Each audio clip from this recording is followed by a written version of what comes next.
All right, Porter and Ryan, otherwise known as the JeeSauce guys. Thanks for hopping on the Witness Business podcast today.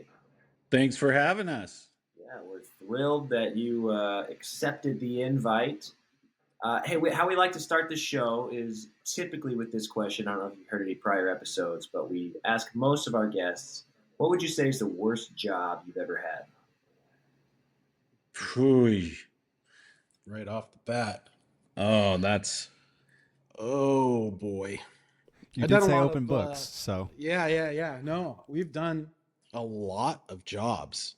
I cannot count how many jobs I've had, but I do know probably the worst job was door-to-door credit card processing sales. Yeah, I did not like that. We both did that. Yeah. We kind of follow each other terrible. around, like, we follow each other into success and we follow each other into failures. And so, like, every job we've done, we've actually done together at some point. We were deckhands on tuna boats at one point, and we wanted to go into full-time ministry at one point, and we kind of just traveled together. But yeah, the credit card processing one, that was the worst we've ever done. I mean, it's still probably a great job, but not for me. I was going to ask what was so bad about it, but I feel like I know. I don't think you really need to go. I mean, imagine like knocking. I mean, it's just cold knocking on business doors, and not even necessarily understanding or believing in the product that you're selling. And it's just, I mean, I know when salespeople come to my door and how busy I am, it's like, I try to be nice, and I feel for them because I've been there, but yeah, that's exactly. I mean, I had a stint in cold calling, and I've joked with Steve about it before. You would be shocked the number of people who wear far less clothing than is appropriate to answer the door, and it's never people that you would like be interested in seeing in less clothing. Yeah. I mean, I'll be honest. I had a kid come to the door the other day, and I try to be nice. We interview people like you, and I know Kyle's done door to door, and so I try to. I know that's where a lot of people get their start, and I try to be nice. And this kid the other day would not take no for an answer, and I told him no 4 times, and then he somehow conned a bottle of water off of me. He was like, "All right, that's fine. Can I get a bottle of water though?" I was like, "All right, bro, just." That was his mission all along. Yeah, that is. I mean, funny. He was standing there for 10 minutes. Like, I said no. He pitched me again. I said no, and then he got the bottle of water.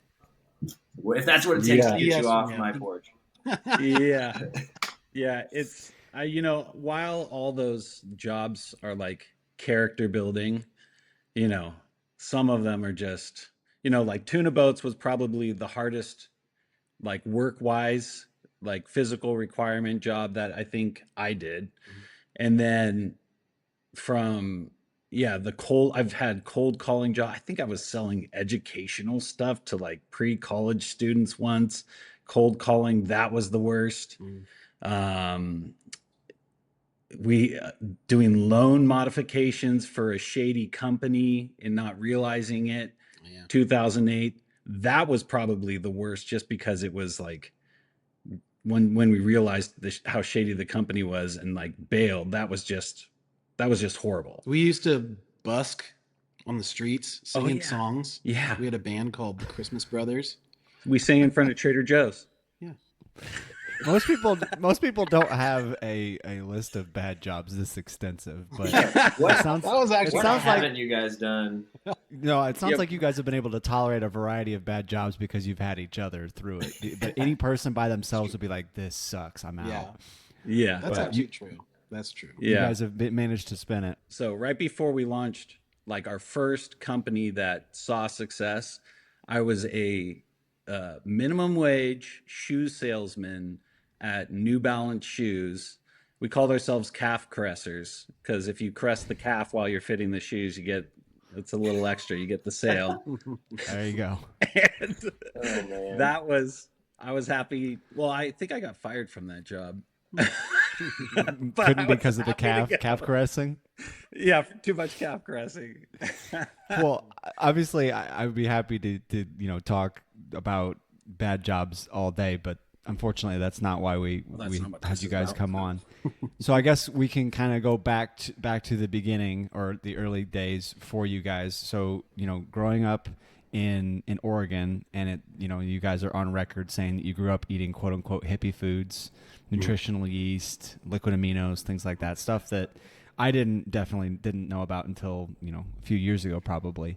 Can you kind of talk about how that maybe influenced your guys' initial business endeavors, or how you ended up getting into business together, like legitimate business, not calf caressing and credit cards aside?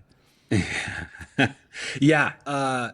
So we were vegetarian for a large part of our upbringing. I don't even know how many years. We say 10 years. It was a long time that our family was mostly vegetarian, eating a lot of tofu scramble Tofu hot and dogs. tofu hot dogs, tofu pate. Uh, what other tofu products were we? We had a hippie childhood in the fact that we were not eating processed foods, definitely staying away from sugary things, as natural as you could get at the time. And, things like nutritional yeast and liquid aminos, like Bragg's liquid aminos, you throw that on popcorn and whoa, that's kind of different. That's nice. You know, we weren't doing like heavy caramel corn, although I do remember some caramel corn, and that was great. Yeah, with But maple syrup. yeah, so then from that you're eating hummus all the time, and hummus just gets boring because it's all the same, and hummus hasn't like turned the page since its inception. I mean, so yeah, and then living in a town that we were from Eugene, Oregon, so I don't know if you've been there, but that's kind of a hippie hub of when I say hippie, it's like health focused and uh you know not very affluent. I wouldn't say that. So it's people kind of scrounging around and working in their own gardens and things like that. So yeah, there was a sauce that was made in Eugene from a company called Cafe Yum, and they kind of took the hummus thing and using garbanzo beans kind of turned it into a different style dip or sauce or something like that. And we started eating that as a kids, and it stuck with us. The flavors that they were getting kind of like, oh, those are different. We like those. And, my brother starts experimenting with that recipe and comes up with our first brand. Yeah, really, really what happened was like our mom tried to recreate that yum sauce, and it wasn't very good. And then my sister and I were like, "Oh, I think we can do better than this." And we had little short stints of, oh, maybe we'll try being vegan and whatever. It was, not for me. I think I lasted a month. But out of that, we developed this sauce, and we actually developed a better version than I even thought yum sauce was. So we didn't have the garbanzo beans in it like yum sauce had, and it was cold processed. And I think, Fresher. yeah, it was fresher. It was just so over the years, from that time, over the years, I had been making this recipe and kind of even developing it more and really dialing in this recipe that we would then launch our first company with. But it was something that we only made for family and friends for years. It's just something that I would bust out, and people loved it. We ate a ton of it, and had little insights that maybe I could do something with this. I even wrote up small business plans with one of my roommates, like, oh, maybe we could do our own like sauce truck, and just never did anything. And there's a thing about that kind of really goes along with your podcast about the ideas to actually carrying out ideas. We grew up as idea people. We grew up very poor, and we were always taken care of, but we grew up without a lot of money, but we always had like massive ideas. We always had this hope and vision. The thing we lacked was execution.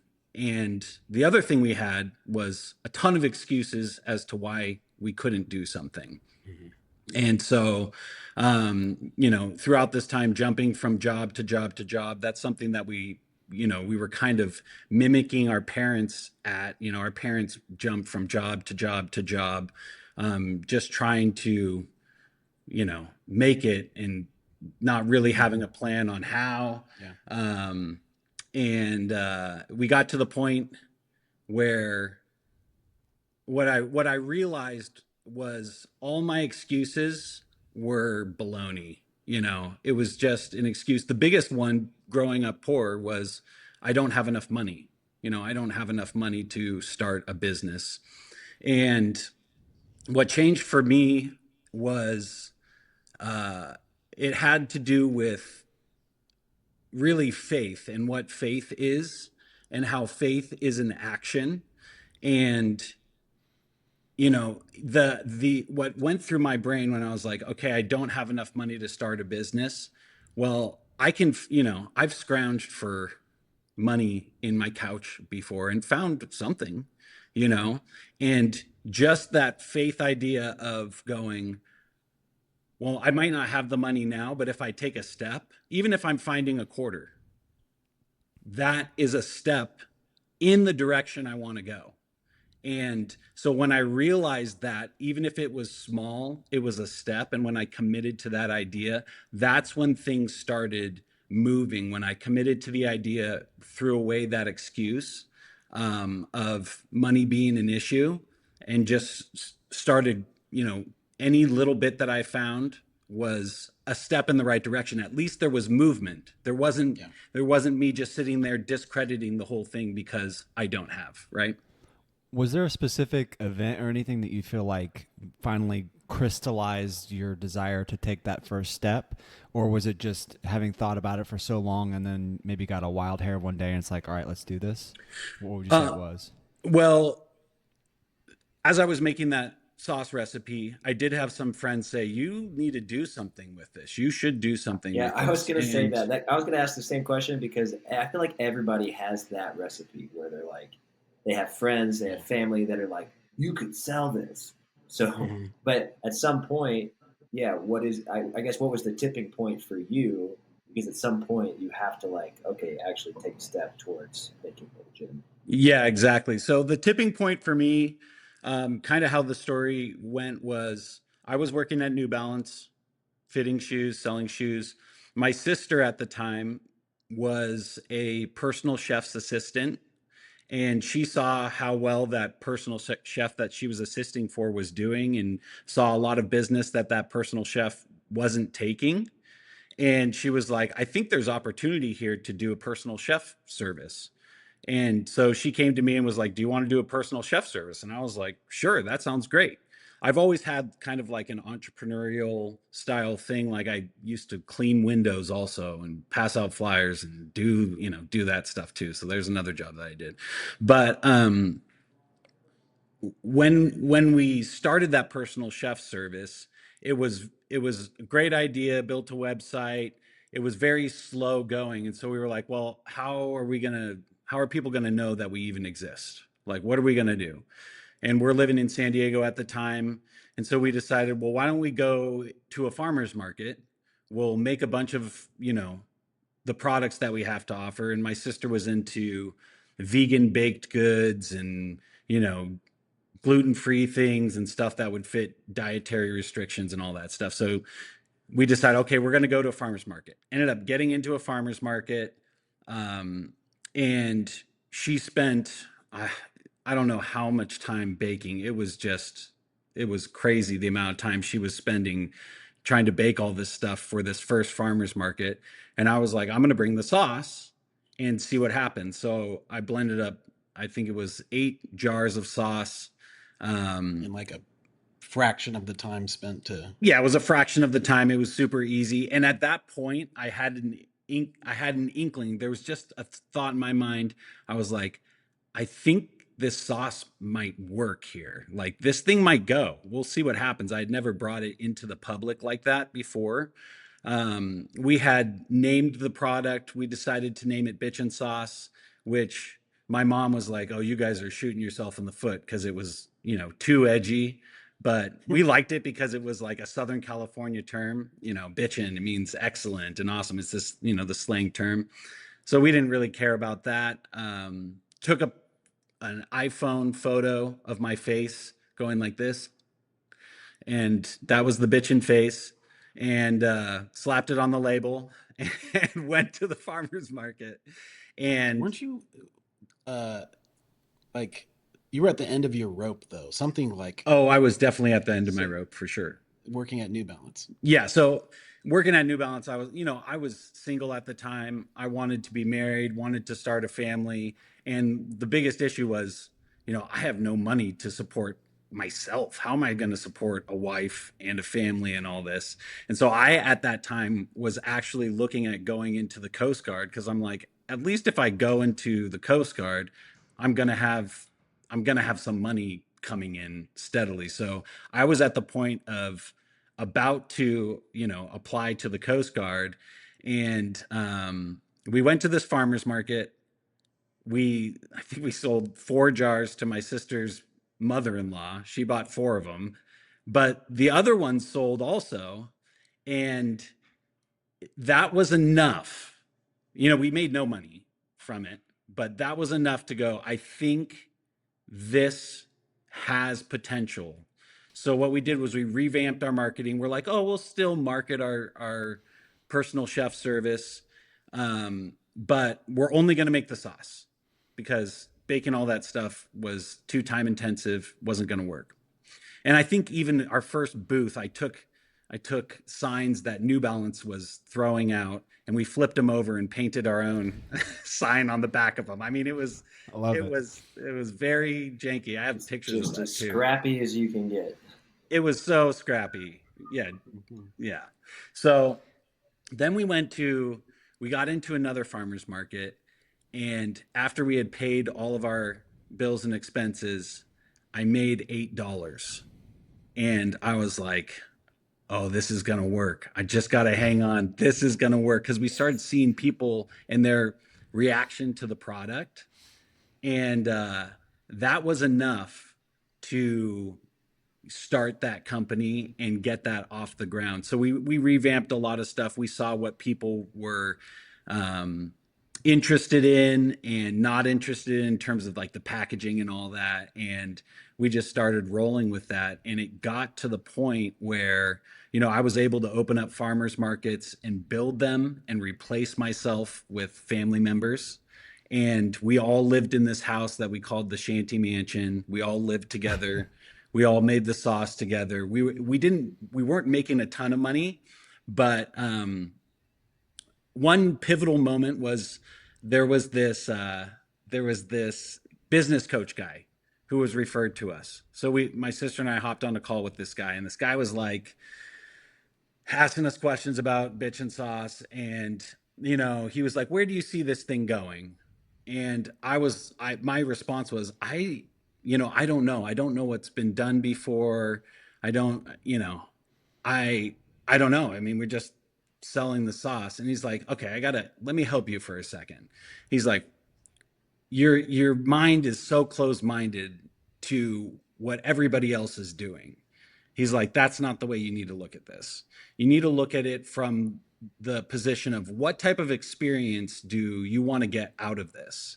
Like, how do you want to structure this? What type of experience do you want? And you need to work your way backwards. And that kind of led me into learning how to build an actual business plan with a vision.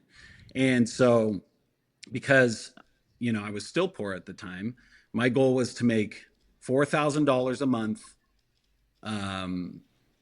just personal income. That was like as far as my mind could go. And we set that goal, worked it back to units, worked it back to how many farmers markets, how many people. And I think we hit that in like 3 months or something like that. So all those were very pivotal in the execution of this bootstrapped sauce company starting at farmers markets. And Well, I what love year was multiple this? elements. Yeah. This was 2010. 2010. Okay, because I was gonna say I remember going to a Pete's Fresh Market in Chicagoland, circa 2015 or 16, and they were sampling this new sauce, we bought some because we thought it was interesting, new, cool, like this almond based like knockoff of a hummus that was pretty tasty. But all that, I don't want to. I think there's a lot more in there that we could dive into, but I don't want to lose sight of the fact that you're the JeeSauce guys, and we're Yeah, talking about that's Bitchin coming. Sauce. So at some point, the story that takes a Yeah. turn. So I don't know if you want to help us Well, yeah. understand kind of what happened there. Before we get to that, I did want to just say one thing that I thought was really cool as you were telling that story is effectively your whole business endeavor started based on 4 strangers and 1 supportive family member. Like those 8 jars in the very beginning. Yeah. Yeah, So you want to talk totally. about like if someone's sitting on the edge of getting something started, like Also, where you guys are today. Also, I love the fact that you made $8 and you were like, yes. In my mind, you were Yes. going to be like, oh, I can't do this. If I'm only going to make $8. And you were like, I made $8. Let's go. Yeah, exactly. I know. I'm experiencing success. Yeah. It works. I mean, a big part I'm of that is probably the profitable. fulfillment. Yeah. The fulfillment involved. Yeah, so just to I'll keep it quick too because there's a lot more stuff to talk about. But Porter coming into the company, so I started this with my sister, and we got to the point where we were like, we need more help. My brother was living in Bend, Oregon at the time, and he was trying to launch his own business stuff up there, and I was like, dude, what we're doing down here, like, it has legs. There's a lot of opportunity. We need your help. And his wife, I mean, you can tell your part. Yeah, well, we had some inheritance money. We were also still poor at the time, trying to make it, and bought into Bitchin Sauce, $2,500, and some sweat equity that I had to. I had for a few months. I had to really go for it, and yeah. So then I became. When was that? 2012 or something is when I bought in. A couple of years passed. In 2015, this is when our lives were just totally changed, and we got into kind of a dispute with our sister about how to grow our company, and it uncovered a lot of personal issues that we didn't really know were there. We didn't realize had as much power as they did. And in 2015, we just were so surprised. We came to work one day and we were locked. My brother and I are locked out of the facility, um, and locked out of all the accounts, bank accounts, social things like that. And it was a hostile takeover or a power grab or however you want to put it. How she put it, she's taking her intellectual property and claiming intellectual property on the recipe itself and all the accounts that we sell in, and and leaving us the shell of whatever company it was a part of, which was called Bitchin Inc. at the time. There's a lot more to that story, but for time's sake, that's what happened. And we started over. Basically, we faced with that. We had the option to pursue in court, or we were actually looking for our options, but We didn't know what to do. we didn't We know. were a family who got into business, Yeah. And You started don't seeing expect success. that. You don't expect something like that to happen. No, we had just landed Costco at that time. We were in a handful of regions of Whole Foods at that time. Porter and I used to do deliveries to Whole Foods from Southern California, like San Diego, all the way up to LA every week, and you know, we we were just starting to see at that point. I think we were all making six We're figures. We were like doing a lot better Yeah. at that point. And right when we landed Costco, that's when that whole thing blew up. But it was so surreal because it was like it didn't even enter my mind that that was a possibility. Yeah. Of something happening. I mean, my sister was my best friend, so it was like I don't understand any of this, and I don't even understand necessarily what to do in this situation. You got everybody chiming in. Oh, you need to get lawyers, and you need to, all this stuff. Well, she just wanted control, and wanted to negotiate 51%, restructured the shares of our company from a third each to she gets 51 and we can split whatever we feel is right for the rest of it. You that said didn't... I have $2,500 that says otherwise. Yeah, exactly. Yeah, that's right. And so that was her first attempt, was questioning the shares. And when that didn't work, it went into intellectual property and just seizing them. So what do? We got an insane email from my mother-in-law who gave us some biblical direction, cleared everything up in an instant, and we walked away. We walked away from Bitchin with nothing. And having young kids at the time, that's kind of traumatic. 2/3 of the company walked away with us, our parents. We have another sibling. It was left to our sister. So she got the control that she wanted. She got 100%. Now, can you share that biblical wisdom? Yeah. I would It's love my favorite part. I'd love to hear it. So, when she has a lawyer and she's trying to communicate to you through a lawyer, and lawyers are trying to contact us because they're hearing about what's going on, you're thinking, okay, well, this has to be settled by some type of authority. Somebody's got to tell us what to do here and how it's gonna be. And enter mother-in-law, and she, in this email, is First Corinthians 6. Yeah. So it's basically says, you guys in your trivial disputes, taking things to an unbelieving court, and that's wrong. I mean, don't you know that, like, the church is set up to judge everything? Like, appoint the least in your church to judge this matter. And that's the way that God wants it to be. And he says, would you rather do wrong, which is take a brother or sister to court in front of unbelievers, or would you rather be wronged? And it's a no-brainer. It's a rhetorical question. Yes, we'll rather be wronged than do wrong. So, it was that day, just clear. We're wronged. That's what we... To your credit, I mean, you say it's a rhetorical question, but when you have that much emotion and time invested, it's real easy. It's real easy to start justifying the wrong approach. Or reasoning your way from black into gray. So totally. Allow me to credit you guys on that.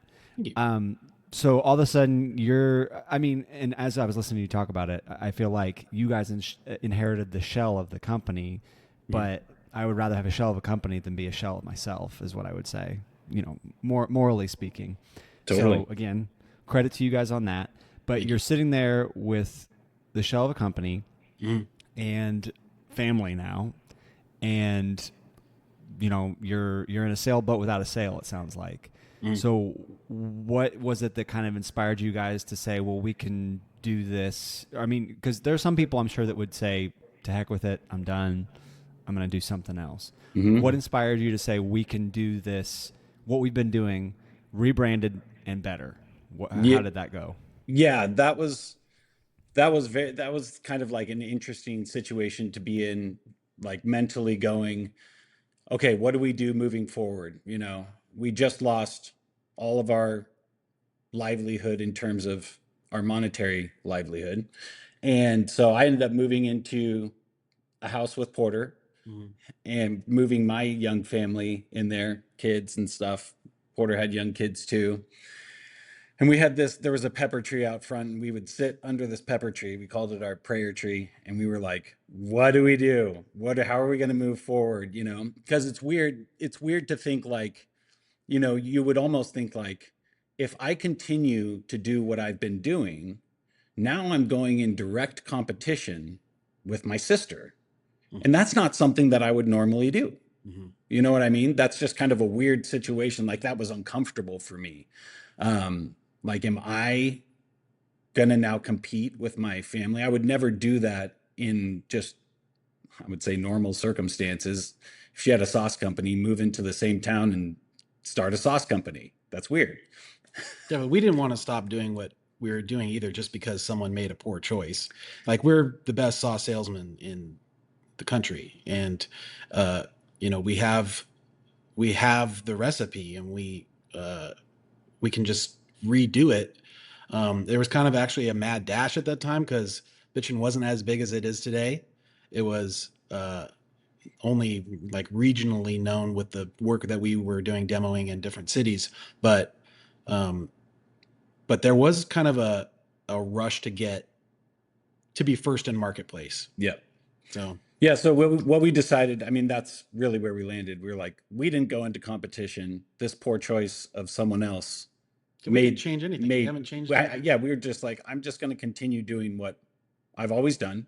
Mhm. And so, but we thought we could do it faster. We thought we could do it better, more efficiently, having all that experience under our belt, having bootstrapped the previous company.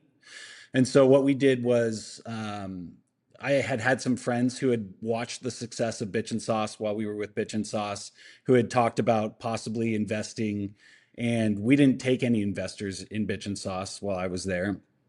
But we were like, why don't we get some investors and do this bigger, faster? So we started a new company, 2015, October 2015, started a company called Good Lovin' Foods.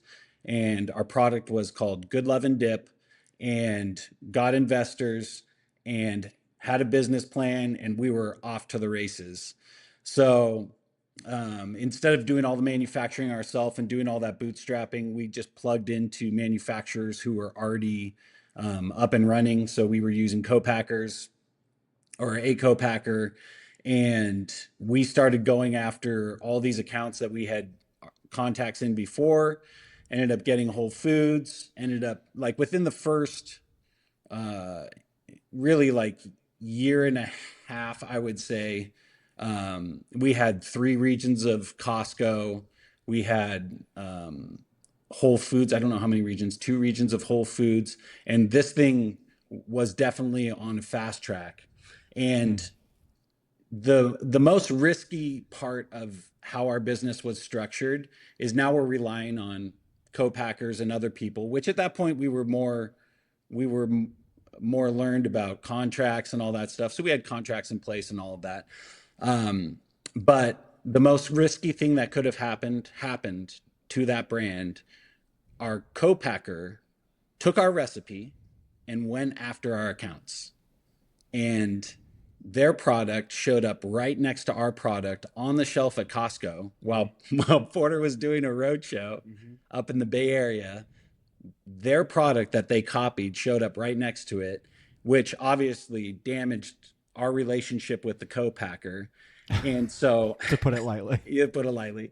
And so we couldn't pivot fast enough to another co-packer. So we ended up losing all of our contracts with Costco. Basically, that out our brand. That entire brand was gone. Yeah. You know, within a month. And so we lost it, all that. Started over with nothing. And started over again. That was. But you guys are good at that. You're good at losing everything and starting over. Yeah, that was a low time. So. Go through this next part fast. Yeah, I'll go. Go fast. Yeah. No, so you're good. We like, you guys are good. I love the storytellers. details. You don't even have to ask us questions. We're ready to go. Yeah. So you got the whole story. So we did not go to court with that co-packer. We did have an attorney with that co-packer, because they were coming after us for stuff that we had held against damages for what they did, and they ended up ultimately bankrupt with chains on their doors, from what I heard. So anyways, moving on. because we had some credit built up with that company, we took a line of credit, an $80,000 line of credit, and we're like, okay, we need to mitigate risk. We're going to make stuff ourselves. At this point, we were kind of burnt from sauce in general, just sauce wars and all that. And so there was a line that we had back with Bitchin Sauce. We had these Bitchin bars that our mom made. They were these vegan date, nut, and seed bars, and we had some bar equipment. And so we're like, why don't we just get behind our mom's vision of the bars and start a bar company? Mm-hmm. And so we opened up a facility, the facility we're in right now, and started making bars. And I don't even know how many years it was, but we were able to get that off the ground. We had to make some pivots because our marketing was off with some of the bars. It was definitely, it seemed like a harder industry for us that we didn't understand as much. We didn't even eat bars. No, I didn't even eat bars. I didn't care about bars, but I could make bars. We were great at putting products into the marketplace. Yeah, we're good at that. And so anyways, we developed these bars. We had a line of keto bars also, because keto was a big thing, a few years ago, right before COVID hit. So we land Costco with our keto bars. We are doing road shows. We're blowing all the numbers out of the water. We are kicking butt, and we're like, oh, thank God, we're back. We did it. We landed Sprouts nationwide, and we're like, yeah, we're getting in. We're getting traction. And what was this one called? Did you tell us what the name of this one was called? Yeah, this was called the Good Lovin' Bar. Oh, the Good Lovin' Bar. The Good Lovin' Bar. Yeah, you just take Good Lovin' Sauce, Good Lovin' Bar. I like it. So we're cranking, and COVID hits and kills all of our sales. I'm glad you can laugh about it now. How we market is by sampling our product. Yeah. People trying the product. And when COVID hit, all sampling went away. Yeah. And just being, this is for anyone CPG industry, a lot, if you're just starting and haven't experienced this already, being on the shelf in a store while, there's some allure to it, like, wow, we made it, we did it, great job. It means nothing. The only thing that means anything is the register. And if you can't get to the register, you're done, Yeah, that's one of the big appeals of Costco too. Well, yeah, if you get an order from Costco, you're like, yay, we made it. But then it doesn't do well at Costco, they'll never order from you again. Like, are you looking for a one-time bump, or are you looking for sustainable income? Exactly. So you guys find yourselves flat on your back for a third time now. There's a theme here. Yeah. So was New Balance ever on the horizon? Going back to calf caressing? Never going back. That was never on the horizon. I started stretching my hands, strengthening with stress balls going. If I ever have to, yeah, I can. No. So that was another big hit. After that point, throughout this whole time, we've been like just trying to mitigate risk. Really, how do we mitigate risk and how do we build a company that's actually stable, that can withstand all of these things that are happening, all of these risks, And so, but I mean, like, who can predict your sister going haywire, COVID? Who could predict COVID? Like, COVID was kind of a co-packer betrayal. It's easy to make excuses about some of this stuff. The co-packer betrayal was maybe the most predictable of the three. That's, yeah. But I mean, but ironic because, I was say ironic because you were trying to mitigate risk by going with a co-packer, and the one thing with the right contracts and all that stuff. Yeah, man. So so at that point, man. I can't, I'm trying to go there mentally, what I was thinking at that point. We were still around, Sprouts was slowly dying, but we had some e-commerce happening that was, you know, unsustainable, but it was still there. And so we were like, if we can boost our e-commerce, you know, and figure out marketing direct to consumer, then it doesn't matter if a pandemic hits. Everything's in our control. Customer ownership, customer experience, all this stuff's in our control, and we still have these bars. So we're trying to figure out a sustainable way to market direct to consumer sustainably. So we're like, okay, maybe we'll hire an agency who understands this stuff, you know, because at that point I didn't know anything about the online marketing space. I was a face-to-face guy, farmer's market, demo, you know, I could sell face-to-face, but translating that to e-commerce was more difficult. So anyways, we're trying to figure this out. We hire some agencies. Their retainers are ridiculous. The best they can get us is an unsustainable number. I think the best we got was like $21 per customer acquisition, you know, marketing on the Meta platform, which for a, you know, a CPG brand where you're buying a bar that's $3 or a case of bars that's $20, that doesn't work. Did you have a question, Kyle? No, I was just going to say I'm no mathematician, but that sounds like negative 17 per customer. Yeah. So, and then you have the retainer on top of that. It was like, I was getting to the point where I was like, I don't think this is possible. You know, I don't think this is possible.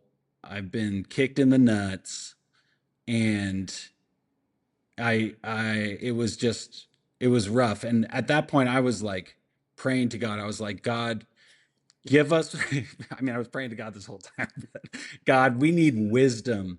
Like, is this even possible? Is this even possible? Can we even do this? What are we going to do? Kind of like, I have a 30-day runway. You know, this is the actual situation we ended up in.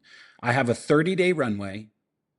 And then at the end of that 30 days, if something doesn't happen, everything's over.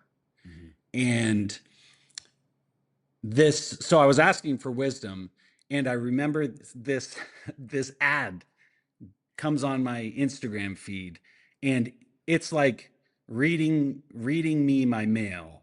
Like, it's speaking to every single pain point. I mean, it was a fantastic ad. I'm finding myself crying at this Instagram ad because I'm like, they're explaining everything that I'm experiencing.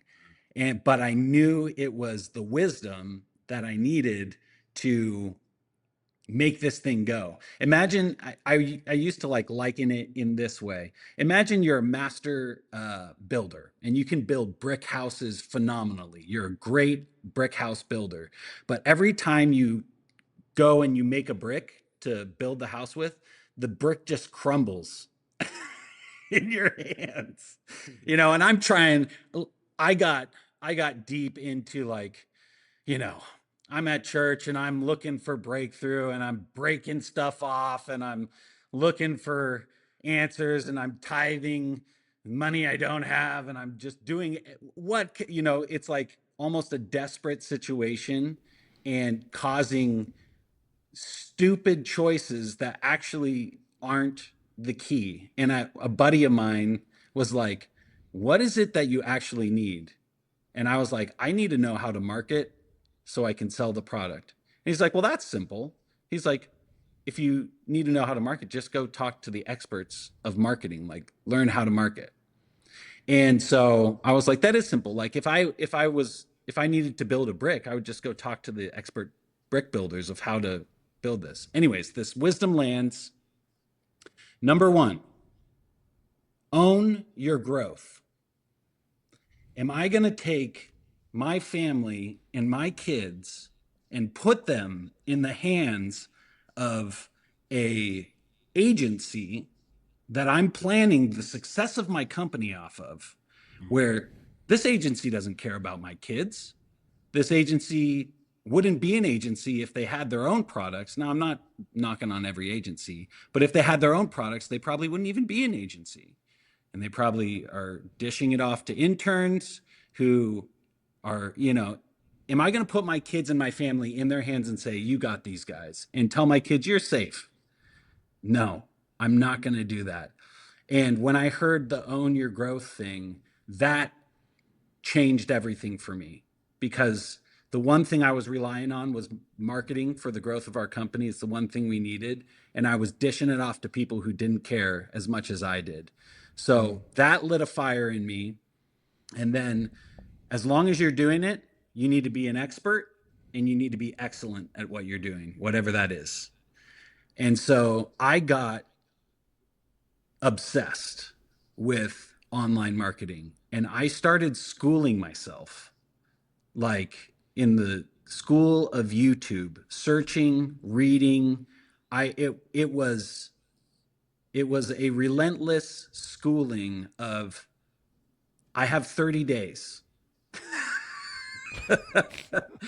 At the same time this is happening, I'm talking to my brother. I'm overlooking the beach in San Diego. We're having a conversation of what are we going to do, upsells, funnels, just all this stupid stuff. and I'm talking to my brother about, like, what do we do? And this was crazy, because I had, like, vowed I was not going to get into sauce again. I was done with sauce wars. I'm over sauce wars. And God hit me in the head. It felt like a hammer. This idea hit so hard to where I was convinced in a moment. I was like, back in sauce, baby. I was like, Porter, I think I can make a sauce that is shippable. The biggest issue with Bitchin Sauce, one of our pain points was it's refrigerated. Mm-hmm. We can't ship the sauce. It's so expensive to ship, ice packs and all the other stuff. And this idea hit where I was like, I think I can make the sauce shelf stable. And then there was this motivation. It was a divine motivation. I have to drop everything and go do it right now. Not like I had anything else going on that day, because we were at the lowest of the lows. So I cleared my clear schedule, and I grabbed the ingredients, and I blended up the biggest pile of crap you have ever seen. Inedible. And I'm at home, and I nailed it. No. The Lord told me. Well, now I look like a crazy person talking to God in my kitchen, going, God, I know this was from you. This did not originate with me, because I was done with sauce. And this is your idea? Like, what is this? Some sick joke? Yeah, I was gonna say, for the biblically educated, you were feeling like King David, but you're looking like King Saul. Yeah, exactly. And then the hammer strikes again, and the next part of the wisdom hits. And so I went and did a little research, and I blended another batch, and I hit it head on, like nailed it. The flavor was amazing. The consistency was amazing. And I was like, holy moly, this is it. So then next wisdom, I called a food scientist who had previously audited our facility, but I knew he worked in like food science stuff with shelf stable products. And I was like, what do I need to hit to be shelf stable? And he's told me the goalposts and stuff. And so I sent it in for testing, and we were right there, made a few adjustments, and we were off to the races. So fast forward to the marketing side of things, 30-day runway. We launched. Did we do this was it JeeSauce at that time, or was it? No, Oh, mommy. It was. We made a crucial mistake with, even after getting this divine wisdom, we got back into our own heads, like, oh, we need to do something, different, or we need to learn something new. And we put sauce in squeeze bottles and we called it Al Mami. And it was a Good Lovin' Foods product, but Al Mami, almonds, umami, kind of like a creative, kind of like a premium sounding thing that no one can remember. And if they do remember it, no one knows how to say it. And it means nothing to no one. And we kind of departed out of like what we know works with dips. Like we're the Bitchin Sauce guys. We know how to do this. Let's just do what we know how to do. Rebranded Al Mami into a deli fresh tub that you can dip a chip in, just like the good old days. And we called it JeeSauce. And you all need JeeSauce. And we come from a kind of a Christian background, so the language of y'all need JeeSauce, and this is your come to JeeSauce moment, and your salivation is at hand. It all just started flowing out of us, and we're like, oh, we have a brand that we actually care about. I'm seeing now that you say that for the first time, the halo around the S. There's a halo. Yeah. So there's a, it's kind of like an underground message, but when people get it, I mean, you can't forget it. You can't forget it. Like whether you love it or whether you hate it, at least you won't forget it. Yeah. And that's mission accomplished. I have so much respect for the fact that you guys, learn from all these hard knocks, but also you take ownership of the fact that even after you feel like you have this inspiration and everything's going to be better, you're like, wait, what if we made it harder? I love the notion. Like I see Ryan approaching Porter like, okay, Porter's like anything with sauce. Like we got to do something with sauce. All right, hear me out. What if we made sauce? But this time it was from the Lord, so it's gonna work. Yeah, it was. Yeah, it was. I mean, I've had many conversations with the Lord saying, "Why am I here? What am I doing?"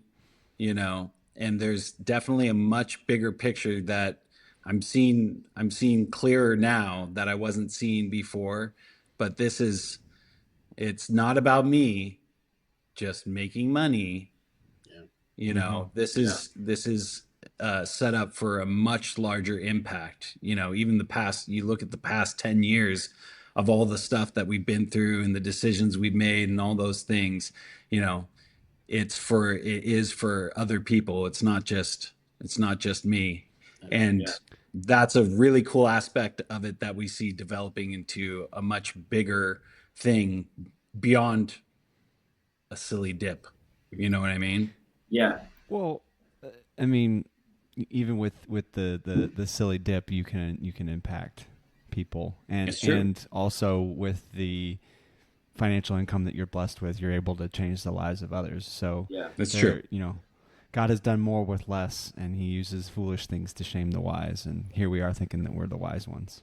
Yeah, exactly. I do want to ask. I feel like a lot of our interviews were a lot more technical, with like the details.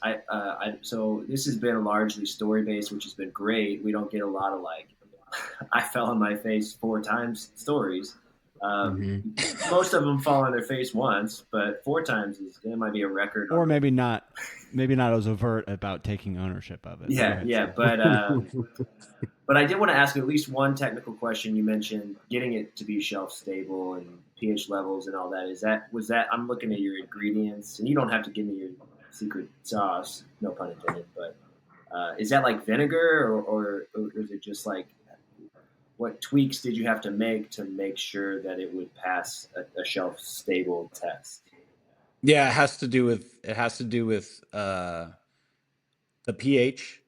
It has to do with acid to water ratios and the water activity. Yeah, the water activity. So just all playing around with how much water versus how much vinegar versus how much lemon, like all that stuff, and then playing with it until the reader says the number that you need.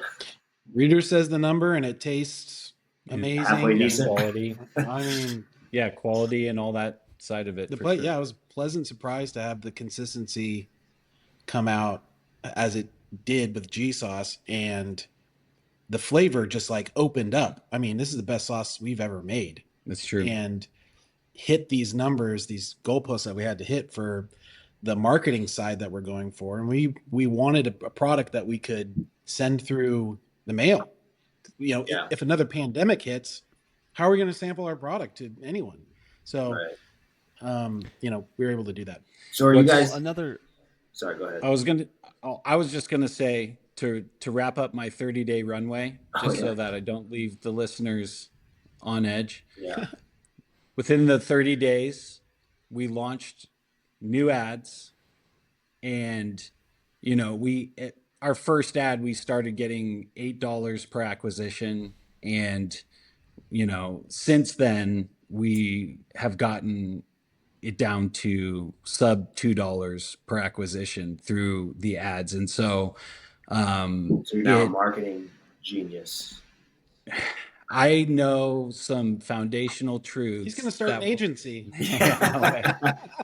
I know some foundational truths that work. And anyways, that we ended up hitting our goal. And, you know, here we are today, you know, with, you know, we drive so many people to our website, and it's just off the hook. It's awesome. Yeah, that's great. I did want to know, are you guys in stores, or are you direct to consumer only, or?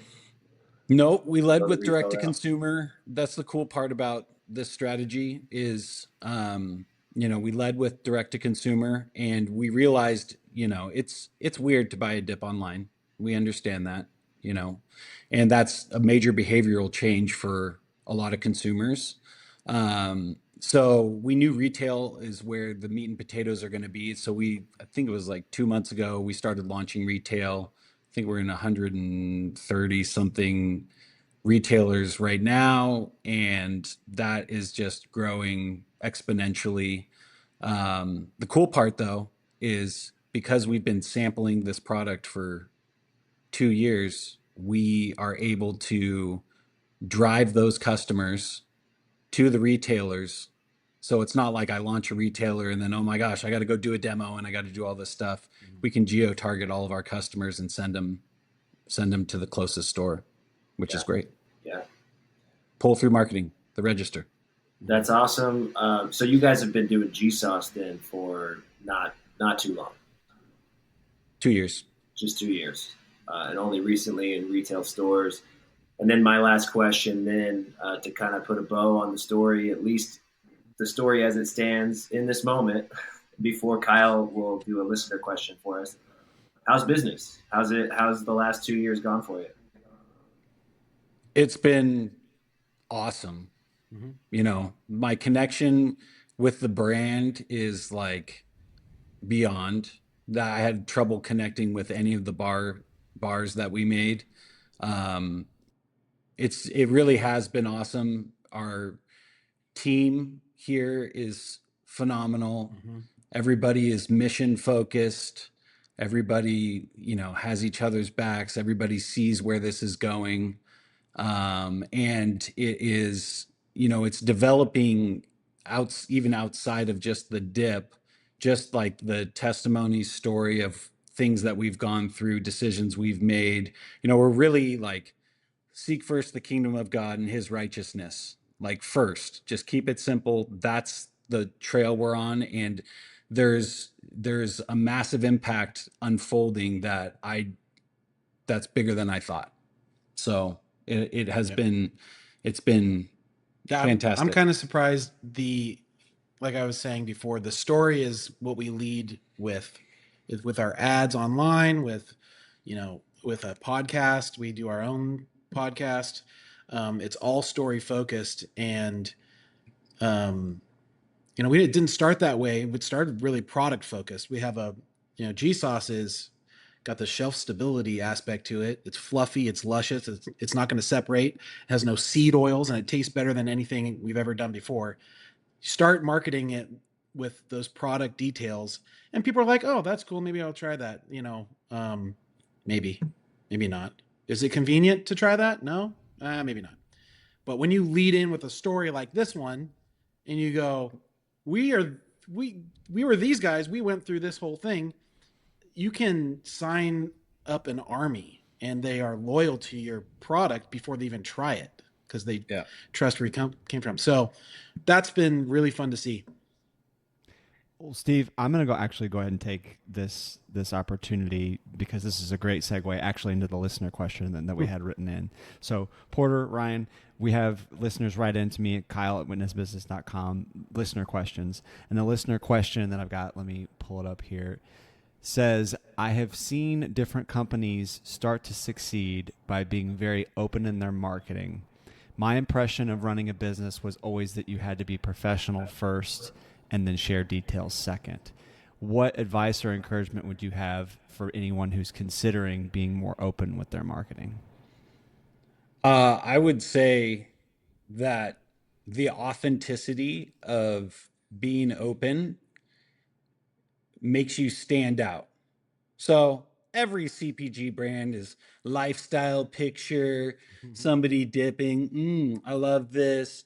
Influencers out there getting their sample pack, doing their sample pack reveal. Oh, look what I just got in the mail. And all that stuff is so saturated that what people really want is they want full authenticity. They want to know, the details of what you've gone through, thoughts you're thinking. They want to know what is behind the product. It's the story forward for us, and that experience has been transformational. And we honestly, it was kind of scary to tell our story at first, because our story is kind of implicating to people. And that was something I had to overcome, because it was like, because it's implicating, I can't really tell my story. And then I realized, God tells a lot of stories in the Bible, and they are implicating to a lot of people, and he doesn't hold back. He's very transparent with everything. And so that transparency really has resonated with everybody. Well, I was just gonna say, like, it's what customers want. So, you know, even our old brand, they'll post their version of their story, and everyone uses their story, but they always pretty it up. Hey, we're this great thing. Look who we're giving to. Look at our family. Here's a picture of our kids, just so you know that here's who you're like supporting. But the nitty gritty stuff is actually more interesting, because anyone can doll it up, but it's the struggle that people are interested in. They're in their own struggles, and so people really attach to that. What I was going to say is, going back to the biblical example part of things, is a lot of people think that it's in spite of these different things that God uses people, but I would say that it's because of these mistakes that people make that they're uniquely positioned to do what they're doing. And I've heard the saying before that God doesn't he doesn't call the equipped, he equips the called. And so it's like, that's a good one. You stumble through all these different things and you end up figuring it out. But one thing that you certainly won't succeed with is inaction. Yeah. So. Sitting on the couch. That's true. Trying to be the idea of trying to be professional, be like everybody else, you're gonna be lost in the mix. Lost in the sauce. Yeah. Lost in the sauce. You'll be lost in the sauce like everybody else. We do have customers who write in like, why don't you just focus on your product? Why don't you just, that whole thing. And don't tell your story, just focus on the product and maybe we'll like it. I will tell you, the amount of people who say that are 1%, maybe less than 1% of people who are actually connecting with the brand. It's a very, very small percentage. Yeah. They can be loud, which is what makes it hard to deal with. Is that the expression loud wrong exists for a reason too. So yeah.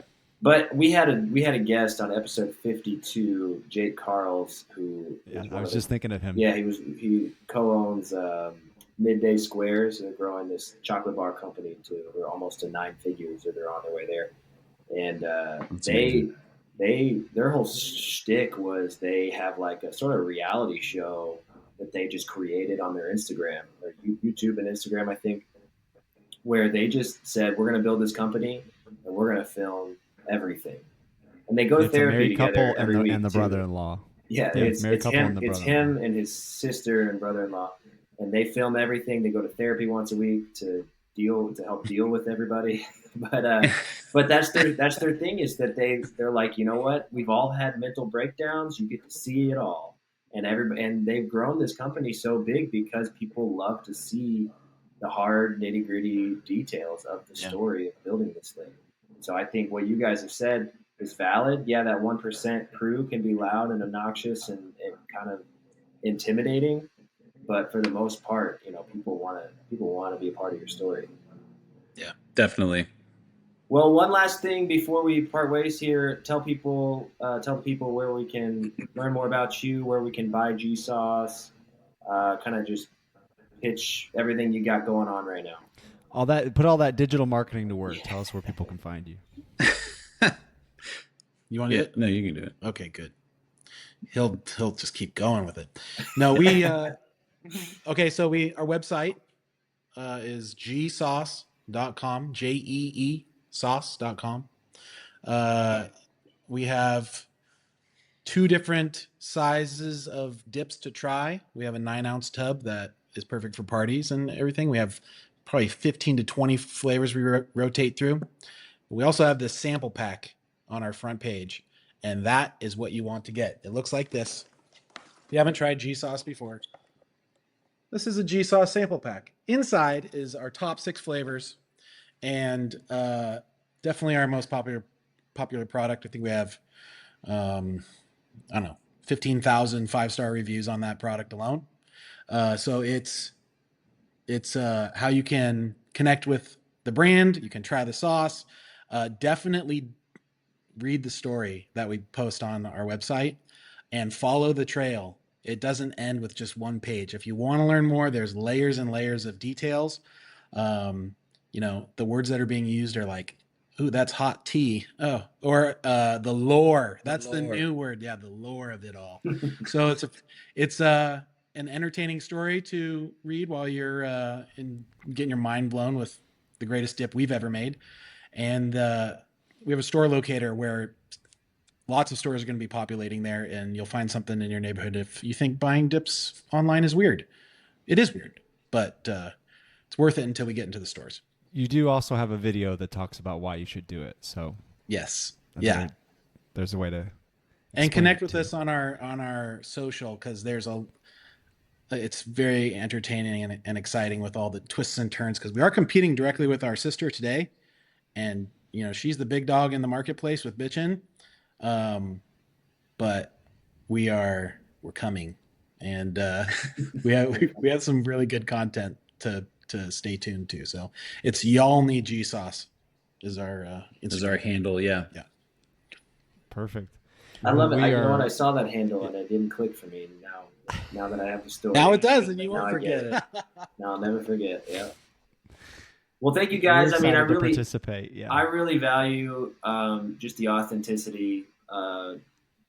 Sharing the full story, kind of unashamedly. I think a lot of people could look at falling on their face 4 times, maybe being a little embarrassed, and to hear you guys just like be forthright with it, I think the vulnerability is something that I value personally a lot, because somebody falls on their face, they need to see how somebody else responded in order to be able to get off their face, get up off the couch again, do it again, or else, the shame and embarrassment just keeps you isolated on the couch and prevents you from ever trying again. The fact that you guys have done this now like 4 times and you just keep getting after it, I think is really inspiring. So Kyle and I will be rooting for you from afar, from the central part of the United States.